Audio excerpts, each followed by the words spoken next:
Esta oportunidad, señores, ya está nuestra primera invitada, a quien le vamos a estar dando la bienvenida, a la licenciada Lisette Pérez, psicóloga de la Unidad Educativa Baker. El tema que vamos a estar hablando con ella es muy importante, el bullying, señores. Hoy vamos a estar conociendo cuál es su característica de esto y cómo nosotros podemos darnos cuenta que nuestros hijos o alguien de la familia está pasando por una situación similar. Licenciada, ¿cómo está? Muy buenos días, bienvenido nuevamente a la revista. ¿Cómo está, Lisette? Buenos días, un placer nuevamente estar aquí para hablar de un tema que nos atañe, ¿no?, a muchos, ya que estamos en una situación bastante difícil también, y también hablar del bullying, ¿por qué no? Porque es una situación que se da día a día en nuestras unidades educativas. Exactamente, y como que este tema del bullying el año pasado como que un poco fue haciéndose, viendo en los colegios, en diferentes unidades educativas también. Sí, efectivamente, el bullying está presente en todo lado, ya sean en las unidades educativas privadas, fiscales, de convenio. En cualquiera de las unidades educativas igual puede estar presente el bullying. ¿Por qué? Porque el bullying simplemente repercute a las actitudes que algunos estudiantes tienden a tomar por algunos estudiantes que los ven por alguna referencia menos desfavorecidos. Generalmente dentro del bullying encontramos tres categorías, bueno, tres situaciones, ¿no? Primero está el agresor, después está la víctima y están los espectadores. Son tres componentes que se encuentran dentro del bullying. Y esto es una dinámica que funciona de la siguiente manera. El agresor suele ser el más fuerte, el más popular dentro del colegio, o el muchacho o la muchacha que tiende a ser un poquito más grande que el resto. Este agresor generalmente surge porque si nos vamos al trasfondo, este agresor suele ser aquel niño, aquel muchacho que suele tener problemas familiares, que en su casa generalmente hay violencia. Entonces, este muchacho, recordemos que dentro de la violencia hay una escalada, ¿verdad? Entonces, el más fuerte maltrata, por ejemplo, el padre maltrata a la madre, por ende, maltrata al niño. El niño no sabe a quién maltratar dentro de casa si no tiene un hermano menor, entonces va y maltrata a los menos indefensos en el colegio. Entonces, así va la escalada de la violencia. Entonces, este muchacho busca a su víctima dentro del colegio. Generalmente aquellos que son más delgaditos, más pequeños, aquellos que son más estudiosos, son introvertidos, son los que están en el foco para el agresor. Imagínense, pero también, por ejemplo, Lisen, hablemos un poco, en el trabajo, en la casa, también se puede identificar o se puede presentar este tipo de agresiones, por ejemplo, este tema del bullying. El bullying característico es el acoso, tanto físico, psicológico, y en este caso el bullying más es el tema del acoso escolar. Pero de hecho que hay, por ejemplo, el ciberacoso. El ciberacoso, por ejemplo, es aquella que se infringe agresión a través de las redes sociales.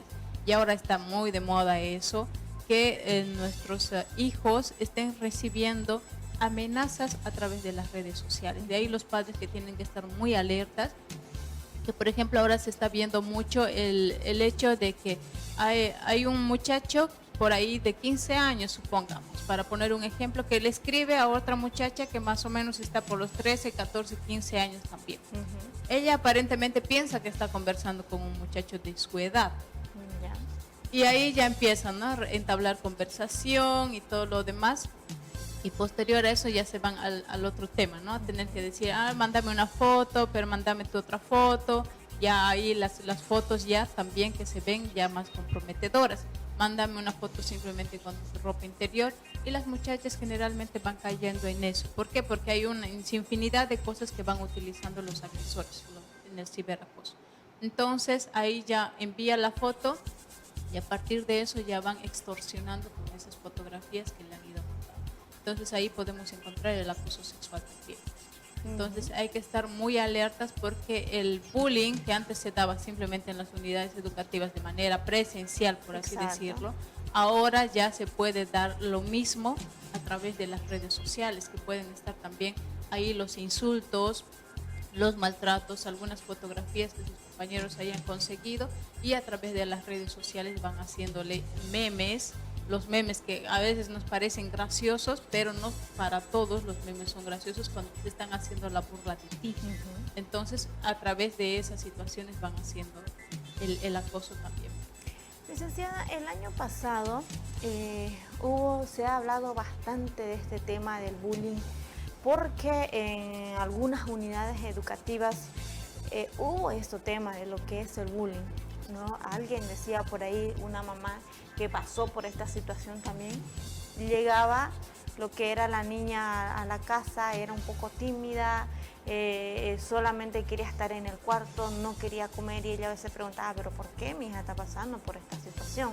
Entonces ella ya llegó al punto, investigó, fue al colegio, investigó, y bueno, pues halló de que su hija estaba pasando por lo que es esta etapa de bullying, y un poco eso es lo que trae, por ejemplo, el bullying hacia los chicos, hacia los niños que son resistentes, por ejemplo, ante los padres, ante la sociedad también. Bueno, las cosas que vas mencionando son los síntomas ya que se van presentando, ¿no? Generalmente cuando un muchacho está pasando por bullying, va a tener pérdida de sueño, va a tener pérdida de apetito, o va a comer en exceso, va a empezar a padecer de depresión, de ansiedad, en algunos casos incluso los trastornos fóbicos, los trastornos psicosomáticos, que me duele esto, que me duele aquello, sin una apariencia física. Entonces se quejan de dolores de cabeza, cuando no existe una razón física. Entonces, muy bien esta madre decía, ¿no?, que se ha presentado esas características, y bien hizo para tener que investigar, porque es algo que nosotros los padres debemos estar muy alertas y hacer esta investigación, que es muy oportuna, porque de lo contrario nosotros vamos a estar cayendo en esa situación del hecho de que nuestros hijos no puedan resistir más este acoso y lleguen al suicidio. Hay muchos estudiantes que han llegado a suicidarse, y sin que los padres sepan por qué razón, qué es lo que sucedió, sino que simplemente se dio de esta situación del bullying, y ellos ya no pudieron resistir, ya no pudieron aguantar más la situación y decidieron terminar con su vida. Exactamente, y esto es lo que lleva, nos dicen, por ejemplo, al suicidio muchas veces de las personas que están pasando por esta situación, y es muy lamentable también. Por ejemplo, a nivel Bolivia ha pasado esto, hubo temas también de que ha pasado, por ejemplo, de niños, adolescentes que habían pasado por el bullying. Lo que pasó fue de que ellos llegaron al suicidio, y esto es lo que pasa también.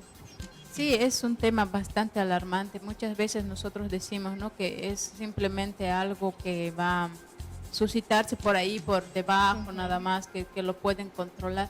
No todos los niños pueden controlar, porque recordemos que el agresor ve a los niños más indefensos. Quizás aquellos niños incluso que no tienen la atención de sus padres. Entonces no tienen a quién recurrir para tener que avisarles.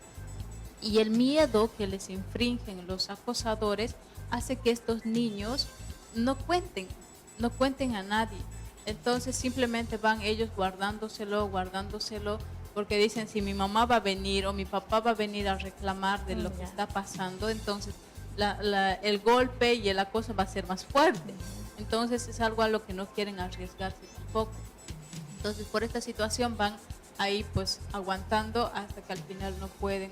En muchos casos no han podido aguantar y han tenido que terminar con su vida. El espectador y el que manifiesta lo que es el bullying, el agresor y el espectador, ¿qué diferencia hay entre estos dos?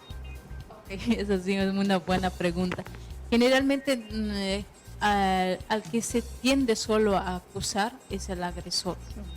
Pero los espectadores están jugando un papel también ahí, porque recordemos, están dentro de la pelea. Generalmente los espectadores tienden a estar ahí de expectantes, pero tampoco hacen nada para tener que evitar lo que se está haciendo.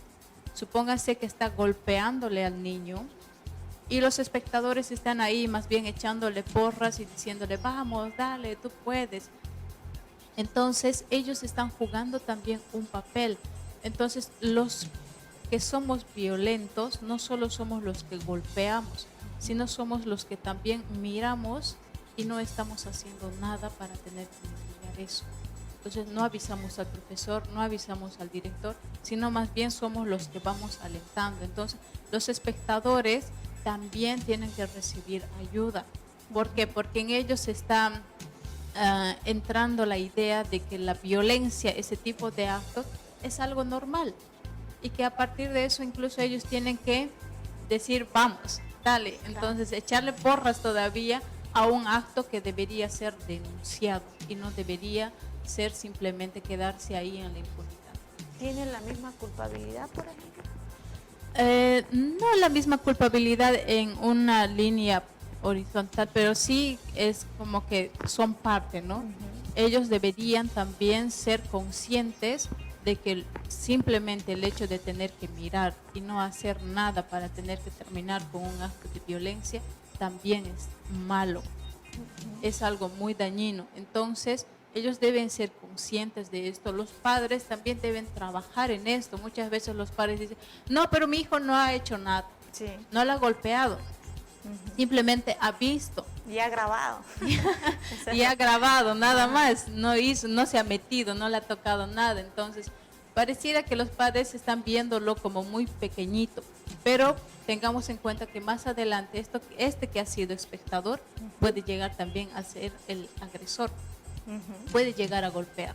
Entonces, tengamos en cuenta cuál es el mensaje que se le está dando a este niño. Si el padre viene y lo defiende, está defendiendo no solo a su hijo, sino está defendiendo la conducta que su hijo está teniendo, y con eso lo está empoderando mucho más. Sí, mi mamá, mi papá me defienden y me dicen que no está malo que yo vea un acto de violencia y no haga nada para eso, sino más bien aliente. Entonces es un gran error. ¿Por qué? Porque le están fomentando a este niño que puede ser violento en un futuro. ¿Y a quién le echamos la culpa ahora? A los padres. A los padres, porque son los que tienen que educar y los que tienen que hablar que la violencia, ya sea que tú estés golpeando o que tú estés viendo y no hagas nada para tener que defender a alguien que está siendo víctima de violencia, es también. Ahora dicen, ¿cómo es que debe actuar, por ejemplo, el espectador durante una situación similar a esto, al bullying, por ejemplo? Ya que no actúe, por ejemplo, así como espectador echándole porra, pero ¿cómo debería actuar? En realidad, cuando se presenta esta situación, ellos deberían ir y avisar a un adulto. Es lo más lógico y lo que se debería esperar, que vayan a avisar a la profesora, que vayan a avisar al regente, que vayan a avisar al director, para que ellos vengan e intervengan. O ellos también pueden intervenir. Recordemos que el agresor se hace más poderoso cuando tiene una barra pues enorme ahí echándole porras para que cometa su acto de violencia. Pero si estos espectadores se retiran, entonces están haciendo que el agresor también sea uno contra uno. Entonces, esa es una situación también. No ser parte de eso, en tener que estar expectando y peor aún grabando. Y ahora es que se ha vuelto muy de moda el estar grabando actos de violencia y subirlo a sus redes sociales para volverse más populares, pero también está siendo parte de esa agresión. Ahora, ¿cuáles son las consecuencias, por ejemplo, del agresor aquí más adelante, de un niño que está siendo un agresor a otra persona, y cuáles serán sus consecuencias de aquí más adelante? Tal vez la delincuencia puede ser uno de ellos, ¿dicen? Sí, generalmente la violencia va en escalada, ¿no? Lamentablemente. Ojalá fuera simplemente, sí, cometió actos de violencia en el colegio y que ya posteriormente se quedó ahí y que ya después va a recapacitar y va a cambiar cuando ya sea más grande, pero lamentablemente no es así. Si es que este estudiante no ha recibido la atención necesaria, entonces es más probable que sus actos de violencia incluso en el futuro sean de mayor profundidad.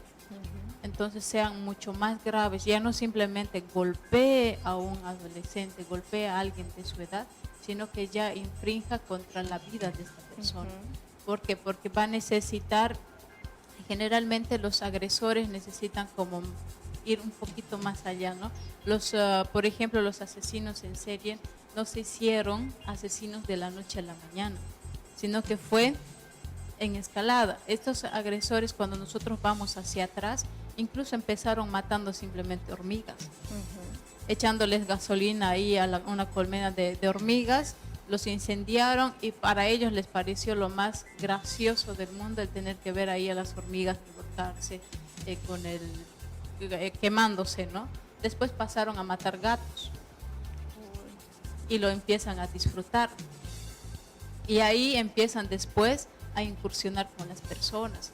Entonces, este tema de la violencia, del ciberacoso, en todas sus formas, la violencia es dañina.